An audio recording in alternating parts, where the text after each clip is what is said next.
지난달 세계적인 투자자 워렌 버핏의 투자 소식에 일본 증시가 후끈 달아올랐습니다. 투자의 귀재라 불리는 워렌 버핏이 일본의 5대 종합상사 주식 보유 비중을 높이면서 이들 기업에 대해 앞으로 100년 동안, 아니 영원히 살아남을 기업이라며 기대감을 드러내는데요. 워렌 버핏은 인터뷰에서 일본의 5대 무역회사에 대한 추가 투자를 고려하고 있다면서 지금까지의 투자도 매우 자랑스럽다고 밝혔죠. 이처럼 일본 경제를 보고 있으면 특이합니다. 항상 일본 경제에 대한 우려스러운 뉴스를 최근에 많이 접하는데요. 그럼에도 어떻게 일본 경제는 저렇게 살아남을 수 있는 걸까요? 사실 경제학자 또는 글로벌 금융시장에 관심이 많은 분들 사이에서는 이런 비유가 있습니다. 한국이 일본 경제 걱정하는 건 월급쟁이가 건물주를 걱정하는 것이다 라는 말이죠.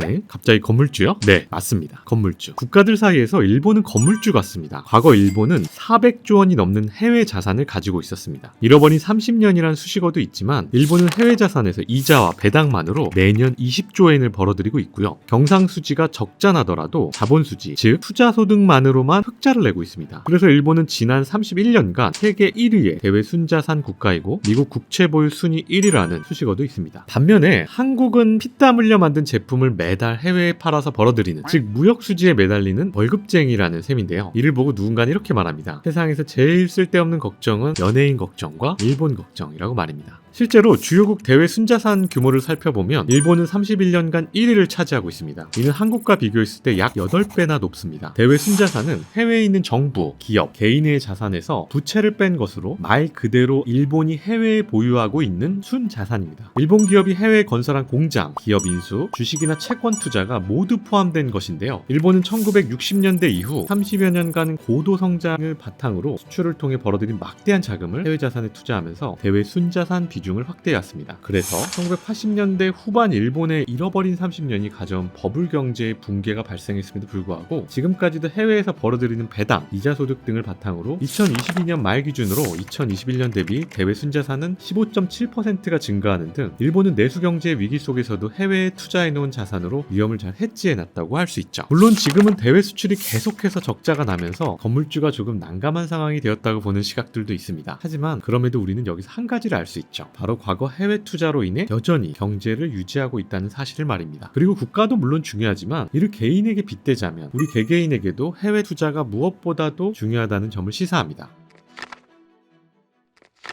그러나 우리나라 국민들은 그러지 못하고 있습니다. 주요 선진국 대비 국내 가계자산의 구성을 살펴보면 우리나라 국민들의 비금융자산 비중이 약 64.4%를 차지하고 있습니다. 비금융자산, 특히 이는 해외가 아닌 대부분 국내 부동산이 차지하는 비중입니다. 우리나라 부동산 불패라는 말이 어쩌면 당연한 것은 많은 국민들이 부동산에 대한 선호도에서 비롯되는 것 같습니다. 과거 부동산으로 돈과 자산을 늘린 경험과 최근에 부동산 가격 상승이 더욱 이러한 선호를 강하게 가져가고 있습니다. 결국 이 결과로 우리나라는 선진국 대비 자산의 상당 부분이 부동산에 묶여있는 결과가 나오게 되었죠. 최근에 주식을 많이 하고 관심도 많아졌음에도 불구하고 우리나라 가계자산의 구성을 근 5년간 살펴본다면 여전히 비금융자산, 다시 말해 부동산이죠. 그것도 한국 부동산이 대부분을 차지하고 있음을 볼 수 있습니다. 반면에 미국과 일본, 영국 등의 선진국을 살펴보시면 금융자산 비중이 비금융자산보다 오히려 높습니다. 미국은 무려 71.5% 수준으로 매우 높게 나오며 일본 역시 63%로 한국보다는 높은 수준으로 나타나죠. 물론 일본의 63%는 아마 주식과 투자 같은 형태의 금융자산이라기보다는 저축과 적금을 선호하는 일본인들의 특성이 반영된 것으로 보입니다. 물론 이러한 국가와 은행에 돈을 맡김으로써 은행과 국가는 또다시 해외에 투자하고 그에 따른 배당금과 이익을 개인에게 다시 돌려주는 행태를 띠고 있죠. 반대로 미국의 금융자산 구성을 살펴보면 금융투자상품 비중이 약 58%로 주식 비중이 40.2%를 차지하고 있습니다. 그러면 왜 우리는 글로벌 투자를 해야 할까요? 이는 정말 간단합니다. 우리의 일상 가운데 상당 부분은 글로벌 기업들이 만들어서 제공하는 제품과 서비스를 이용하고 있기 때문입니다. 이해를 돕기 위해 당장 오늘 아침으로 한번 가볼까요? 저는 오늘 이 영상을 찍기 위해 아침에 일어나서 스마트폰으로 일정과 날씨를 확인합니다. 가볍게 콘프로스트를 먹고요. 출근길에 유튜브 쇼츠와 여러 영상을 보다가 회사에 도착해 업무를 진행합니다. 구글링도 하고 엑셀을 활용해서 업무도 하고요. 이후 점심을 먹고 스타벅스에서 커피를 한 잔 마십니다. 최근에는 넷플릭스를 보면서 하루를 마무리하는 것 같아요. 주로 이러한 방식으로 하루를 보내는 경우가 많은 것 같습니다. 아침부터 잘 때까지 이때까지 얼마나 많은 글로벌 서비스를 이용했나요? 특히 우리 일상의 지출의 상당 부분이 글로벌 기업들이 제공하는 서비스를 사용하고 있죠. 그런 기업들 대부분이 자국뿐 아니라 해외 수출을 통해서도 벌어들이는 막대한 매출을 생각하면 어마어마합니다. 만일 우리가 해당 기업의 주식을 직접 매수하거나 ETF나 펀드로 재간접 형태로 매수하면 우리가 소비하는 데만 그치지 않고 소비하는 대상 기업의 매출을 배당이나 자본 차익, 즉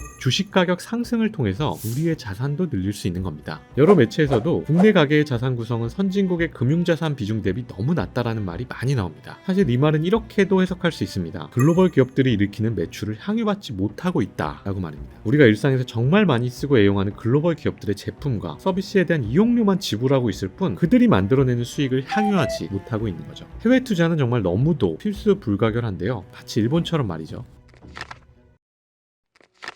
오늘 스토크에서는 일본의 대외 순자산 보유 현황을 통해 일본이 글로벌 경제 성장의 과실을 적극적으로 향유했다는 것이었습니다. 저는 단순히 이 사례가 국가가 아닌 우리에게도 많은 것을 의미하지 않나 싶습니다. 개인들도 꾸준히 오랫동안 해외 투자를 통해 앞으로의 훌륭한 성장세를 보일 기업들의 결실을 같이 향유하는 것이 노후 자산을 꾸준하게 증식할 수 있는 수단이 아닐까 생각해보면서 오늘의 스토큰을 마치겠습니다. 오늘도 영상이 좋았다면 구독과 좋아요 꼭 부탁드리고요. 영상 시청해주셔서 감사합니다.